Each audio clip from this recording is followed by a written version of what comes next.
नमस्कार दोस्तों, स्वागत है आपका हमारे YouTube चैनल पर। और आज का MCQs हमारा होने वाला है 591 से लेकर के 600 तक। ठीक है, अभी तक हमने 590 तक देख लिए हैं MCQs। जैसे कि हमारा MCQs का सीरीज चल रहा है YouTube पर, कुछ कारणों से लाइव नहीं आ पा रहे हैं, बहुत जल्द लाइव आएंगे। तो ये रिकॉर्डेड वीडियो है, प्रीमियम है, तो इसमें भी आप कमेंट्स करके अपना आंसर बता सकते हैं, कोई प्रॉब्लम नहीं है। तो चलिए हम स्टार्ट करते हैं। आज का पहला जो हमारा सवाल है 591, ये सवाल आप देख सकते हैं। फर्स्ट सवाल जो है आपसे पूछ रहा है, क्या पूछ रहा है? NS1 antigen detection test from patient serum is used to diagnose. जो NS1 एंटीजन है, ठीक है, जो ये NS1 एंटीजन है, ये डिटेक्शन करते हो आप टेस्ट फ्रॉम पेशेंट सीरम में, वो किस चीज़ को डायग्नोस करने के लिए आप इस टेस्ट को परफॉर्म करते हैं। तो जल्दी से आप लोग आंसर भी करते जाइए, उसके बाद हम इसको आंसर आप लोगों को बताते हैं। तो NS1 एंटीजन IgG IgM हम लोगों ने एक्सप्लेन करके आप लोगों को ऑलरेडी बताया हुआ है। डेंगू टेस्ट का डिटेल में वीडियो बताया हुआ है, किस तरीके से उस टेस्ट को परफॉर्म करते हैं, क्यों करते हैं, उसके पीछे कारण क्या है। डिटेल वीडियो अगर आपको चाहिए है तो यूट्यूब चैनल पर हमारा अपलोडेड है, आप जा करके वो जरूर देखना। ठीक है, तो करेक्ट आंसर सभी लोगों का पता होना चाहिए कि ऑप्शन नंबर इसका क्या होने वाला है, 591 का dengue viral infection. Option number D बिल्कुल करेक्ट जवाब है। ठीक है, अब जो है अगला सवाल आपसे क्या पूछ रहा है, 592 number question. Bleach solution used for domestic purpose, domestic purpose पूछ रहा है, ठीक है, कंटेन विच केमिकल डिसइंफेक्टेंट। कौन सा केमिकल जो है डिसइंफेक्टेंट के तौर पर आप इस्तेमाल करोगे डोमेस्टिक पर्पस के लिए, अगर ब्लीच सॉल्यूशन यूज करोगे तो। ठीक है, आप लोग आंसर बता दीजिए, उसके बाद हम आंसर आप लोगों को यहाँ पर बता रहे हैं। ऑप्शन क्या है आप लोगों का? कैल्शियम हाइपोक्लोराइड, फॉर्मेल्डिहाइड, क्लोरटेल्डिहाइड और सिल्वर नाइट्रेट। ये चार ऑप्शन आपके पास दिए हुए हैं। 592 नंबर क्वेश्चन का आंसर आप लोग जल्दी से बता दो। ठीक है, चलिए भाई, तो यहाँ पर हाइपोक्लोराइड आप लोगों को देखने को मिल रहा है, तो कन्फ्यूजन होने की ज़रूरत नहीं है। तो कैल्शियम हाइपोक्लोराइड बिल्कुल आपका सही जवाब है। ठीक है, बाकी फॉर्मेल्डिहाइड, ग्लूटेल्डिहाइड, सिल्वर नाइट्रेट बिल्कुल भी नहीं हो सकते, इनको आप डिसइंफेक्टेंट के तौर पर इस्तेमाल नहीं कर सकते। ठीक है, फॉर्मेल्डिहाइड का काम सबको पता है, कई बार हम एक्सप्लेन कर चुके हैं सिल्वर नाइट्रेट कहाँ इस्तेमाल करते हैं। ठीक है, उसके बाद ग्लूटेल्डिहाइड, सबके बारे में एक्सप्लेन हम लोग हिस्टोपैथोलॉजी में डिटेल में बता चुके हैं, आपको बार बार रिवाइज करने की ज़रूरत आपको है नहीं। ठीक है, आसान से वो कॉमन सेंस वाला सवाल था, आप आराम से, ये सारे सवाल ऑलरेडी पूछे जा चुके हैं एग्जाम में, वही सवाल हम आप लोगों को सॉल्व करा रहे हैं कि सवाल देख लो आप किस तरीके से सवाल पूछे जा सकते हैं। अगला सवाल आपको 593 नंबर का, low MCH mean cell haemoglobin is found in.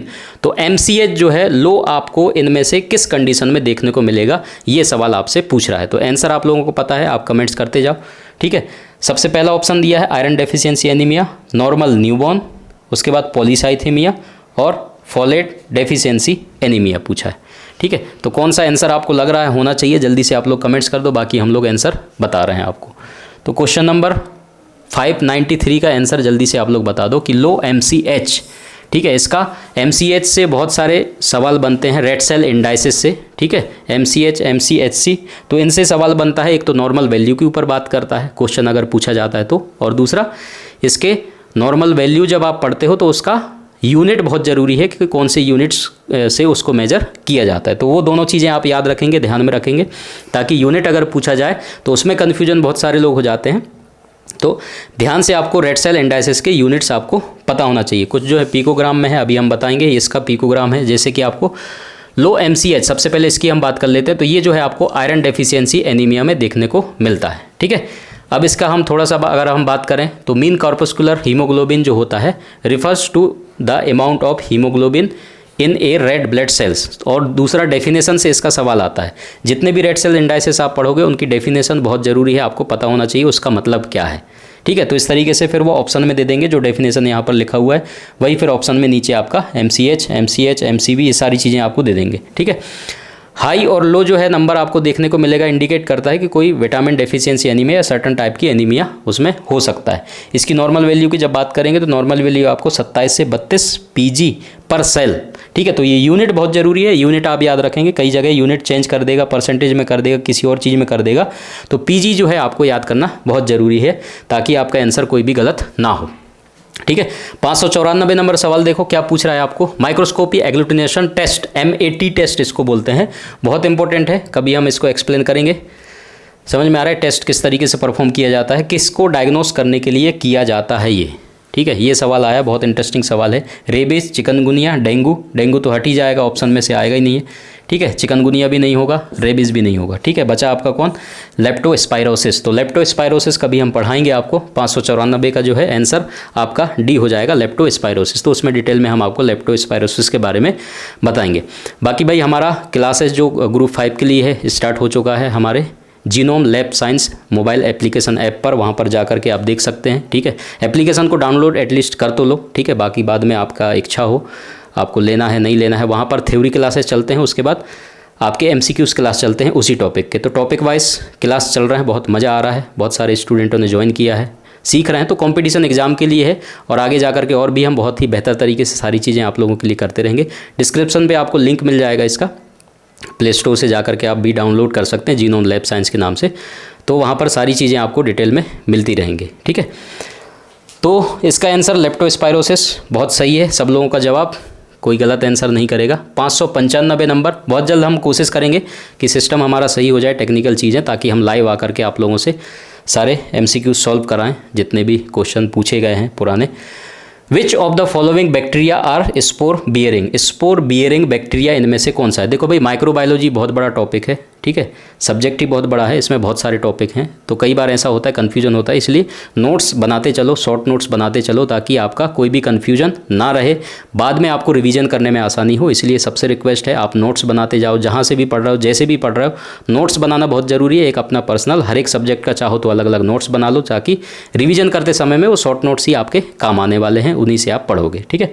तो इस क्वेश्चन का आप जवाब दे दो, which of the following bacteria are spore bearing bacteria इनमें से कौन सा है, ठीक है। इकोलाई, इसको शॉर्ट में इकोलाई बोलते हैं, स्ट्रेप्टोकोकस पायोजीन, स्टेफाइलोकोकस ओरियस, या फिर क्लोस्ट्रीडियम टिटनी। जैसे नाम आपके सामने आते हैं, इनके फीचर्स से सवाल बनता है, ठीक है, और इनके पैथोजेनिसिटी बहुत इंपॉर्टेंट है, वहाँ से सवाल बनता है। दूसरा चीज़ इनका डायग्नोसिस। तो बैक्टीरिया जब आप पढ़ते हो तो यही इंपॉर्टेंट चीज़ है, एक तो उसके फीचर्स पता होना चाहिए, समझ में आ रहा है, पैथोजेनिसिटी क्या कॉज करता है, समझ आ रहा है, और उसके बाद उसकी डायग्नोसिस। अगर कोई स्पेशल टेस्ट है उसके लिए, पर्टिकुलर बैक्टीरिया के लिए, तो वो तो पूछा ही जाता है, इसलिए आप वो चीज़ भी ज़रूर याद रखें। तो 3 चीज़ें ही हैं इंपॉर्टेंट बैक्टीरिया के अंदर जिनको आपको याद रखना है। तो उसका बढ़िया से चार्ट बना लो सारे बैक्टीरिया का, और आराम से वो याद हो सकते हैं आपको, ठीक है। तो इसका करेक्ट आंसर क्लोस्ट्रीडियम टिटनी होगा, option number D.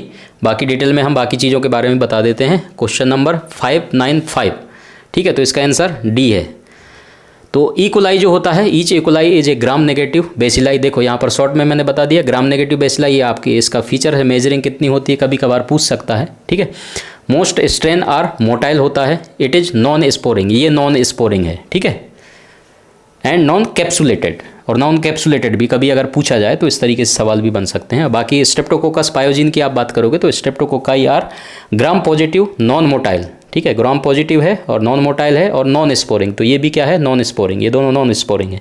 Some strain of streptococci pyogenes have capsule composed of hyaluronic acid, बहुत इंपॉर्टेंट है, यहाँ से भी सवाल इसका बनता है। अगला क्या है, स्टेफाइलोकोकस ऑरियस, डिटेल में कई बार पढ़ चुके हो, इनसे सवाल बनता ही बनता है, बहुत important bacteria. They are gram positive cocci arranged grape like cluster, ये पूछता है, बहुत इंपॉर्टेंट है कि निम्नलिखित में से ग्रेप लाइक क्लस्टर जो है कौन से बैक्टीरिया में देखने को मिलता है। तो आपको स्टेफाइलोकोकस ऑरियस याद रखना, ये भी नॉन स्पोरिंग है। तो सवाल क्या था आपका, जो आपका स्पोर जो था, ठीक है, Clostridium tetani, it is a gram positive आपका सिलेंडर बेसिलाई है, मेजरिंग 4 से 8 याद कर लेना, करना है तो, ठीक है। स्पेरिकल दिखाई देता है, terminal spore giving the bacillus the characteristic drum stick appearance आपको देखने को मिलता है। तो करेक्ट आंसर आपका क्लोस्ट्रीडियम टिटनी था। अगला सवाल 596 नंबर का, for prevention of transfusion transmitted infection the donor blood should be screen for. मैंने डिटेल में ब्लड बैंकिंग के बारे में लेक्चर लिया हुआ है ऑलरेडी, मेरे यूट्यूब चैनल पर पड़े हुए हैं। उसमें हम स्क्रीनिंग जब करते हैं तो उसमें कौन कौन सी चीज़ों को ध्यान में रखा जाता है उसके बारे में हमने बात किया है। तो डिटेल में आप जा कर के ब्लड बैंकिंग वाले सारे वीडियोस देखना, उसमें कुछ प्रैक्टिकल वीडियोस भी है जिससे आप बहुत कुछ सीख सकते हो। बहुत सारे क्वेश्चन ब्लड बैंक से भी बनते हैं, बहुत इंपॉर्टेंट है। तो ब्लड बैंक से भी सवाल आता है, इसलिए ब्लड बैंक को अच्छे से आप पढ़ लेना, ठीक है। तो स्क्रीनिंग के समय डोनर का जो है हम क्या क्या चीज़ें देखते हैं भाई, हेपेटाइटिस बी बिल्कुल, ह्यूमन इम्यूनो डेफिशिएंसी वायरस ये तो कंपलसरी है, मलेरिया पैरासाइट ये भी है, मतलब ये तीनों के तीनों ऑप्शन सही है option number 1 all 3 mention here. तो ऑप्शन नंबर ए इसका करेक्ट जवाब आएगा। ठीक है, बहुत आसान था ये भी। अगला है 597 number, the stain used for peripheral blood smear examination. Staining बहुत ज़रूरी है, कंपलसरी है। जितने भी स्टेनिंग होते हैं लेबोरेटरीज़ के अंदर, जितने भी आप पढ़ते हैं, सारे के सारे इंपॉर्टेंट है। स्टेनिंग को अच्छे से पढ़ लेना, स्टेनिंग की कंपोजिशन, उसका प्रोसीजर क्या है, ठीक है, रिएजेंट कौन कौन सा इस्तेमाल आप कर रहे हैं और किसके लिए आप वो स्टेन परफॉर्म कर रहे हैं। तो इतना सवाल इनमें से बनता है। तो पेरिफेरल स्मीयर के लिए बहुत आसान है, आप आसानी से बता सकते हो कि लीसमान स्टेन है। ठीक है, ऑप्शन नंबर सी इसका सही जवाब है, जिसमें आपका जो लीसमान स्टेन है, ठीक है, जिसमें आपका मेथाइलिन ब्लू ईओसिन होता है।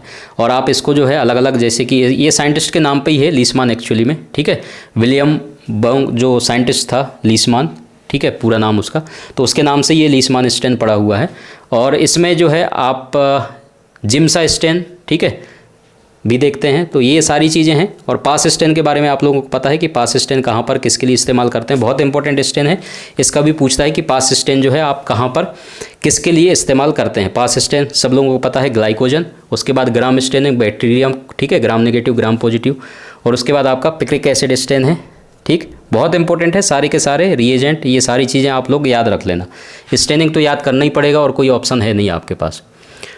598 following are mosquito borne disease, बहुत इंपॉर्टेंट है। इस तरीके के सवाल आते हैं तो ध्यान से थोड़ा सा पढ़ लिया करो उनको, ठीक है। बाकी रिकॉर्डेड वीडियो ज़्यादा मज़ा तो नहीं आ रहा है, लेकिन कोई दिक्कत नहीं है, जल्द कोशिश करेंगे लाइव आने का, ताकि लाइव में क्या है आप लोगों के कमेंट्स पढ़ते हैं, आप लोगों का, ठीक है, बातचीत भी होता है बीच बीच में, तो अच्छा लगता है। लाइव कमेंट आप लोगों के जवाब आते हैं। खैर प्रीमियम में भी आप दे सकते हैं जवाब, लेकिन हम उस समय आप लोगों से बातचीत नहीं कर पाएंगे, ठीक है। Following are mosquito borne disease except जब पूछा है तो एक्सेप्ट मैंने कई बार आप लोगों को बताया, इस तरीके से जब क्वेश्चन आए एक्सेप्ट दिया है मतलब इसके सिवाय, ठीक है। तो इनमें से सारे मॉस्किटो बोर्न डिसीज है, केवल एक को छोड़ करके वो अलग ही दिख रहा होगा, ठीक है। डेंगू मॉस्किटो से हो रहा है, टाइफाइड नहीं है, मलेरिया होता है, चिकनगुनिया ये भी होता है। तो करेक्ट आंसर आपका कौन सा हो जाएगा, टाइफाइड, ऑप्शन नंबर बी। 598 का ऑप्शन नंबर बी बिल्कुल करेक्ट जवाब है, ठीक है। अगला सवाल 599 नंबर क्या पूछ रहा है, antibody secreting producing cell are, antibody secreting cells इनमें से कौन सा है, red blood cells, plasma cell, monocyte या फिर मास्ट सेल। जल्दी से आप लोग इसका आंसर कर दो, बहुत आसान है ये भी, 599 नंबर का सवाल है। Antibody secreting producing cells are red blood cells, plasma cell, monocyte या फिर मास्ट सेल, कौन सा है, जल्दी से आप लोग आंसर कर दो, ठीक है। तो इसका आंसर जो है आपका क्या हो जाएगा, रेड ब्लड सेल्स तो होगा नहीं, ठीक है, कहाँ गया,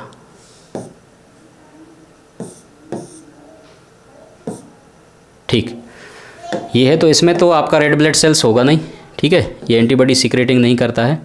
प्लाज्मा सेल बिल्कुल करता है, ठीक है, मोनोसाइट ये भी नहीं होगा, मास्ट सेल ये भी नहीं होगा। तो सही जवाब आपका ऑप्शन नंबर बी है, ठीक है, प्लाज्मा सेल। उसके बाद आज का हमारा लास्ट सवाल है 600 नंबर का, ब्रिलियंट क्रिस्टल ब्लू और new methylene blue are the stain used for counting, किसको काउंटिंग करने के लिए ब्रिलियंट क्रिस्टल ब्लू, कई बार हमने पढ़ाया है इसको, बताया है, ठीक है, इसके कंपोजिशंस भी सारा कुछ बताया है आप लोगों को। और किसके लिए इस्तेमाल करते हैं स्टेनिंग, जैसे कि मैंने बताया था कि स्टेनिंग बहुत ज़रूरी है, सबका स्टेनिंग जो है आप याद कर लेना, बहुत इंपॉर्टेंट है, आप लोग अच्छे से पढ़ना स्टेनिंग को, ठीक है। तो जल्दी से आप लोग बाकी लोग आंसर कर दो। होल जोल बॉडी दिया है, इसके बारे में भी कई बार रिपीटेड हो चुके हैं क्वेश्चन, ठीक है, पूछता है होल जोल बॉडी के बारे में भी।